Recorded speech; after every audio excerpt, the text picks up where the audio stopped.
ఉపాధ్యాయ కొలువుల భర్తీకి ఏపీ ప్రభుత్వం మరోసారి సమాయత్తమవుతుంది. ఈ క్రమంలో డీఎస్సీ నిర్వహణకు సంబంధించిన ప్రక్రియపై అధికారులు కసరత్తు చేస్తున్నారు. ఫిబ్రవరి మొదటి వారంలో నోటిఫికేషన్ విడుదల చేసే అవకాశం ఉంది. సుమారు 2500 పోస్టులతో నోటిఫికేషన్ జారీ చేయాలని పాఠశాల విద్యాశాఖ భావిస్తోంది. ఈ సంవత్సరం ఎక్కువ మంది ఉపాధ్యాయులు పదవి విరమణ చేయనున్నారు. అదేవిధంగా స్వల్ప సంఖ్యలో ఖాళీలు కూడా ఉన్నాయి. దీంతో ఆయా పోస్టులను పాఠశాల విద్యాశాఖ భర్తీ చేయనుంది.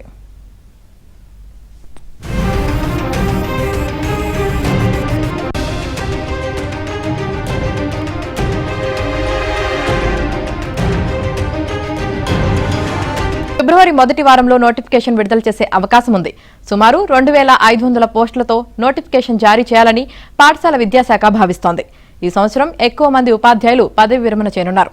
అదేవిధంగా స్వల్ప సంఖ్యలో ఖాళీలు కూడా ఉన్నాయి. దీంతో ఆయా పోస్టులను పాఠశాల విద్యాశాఖ భర్తీ చేయనుంది.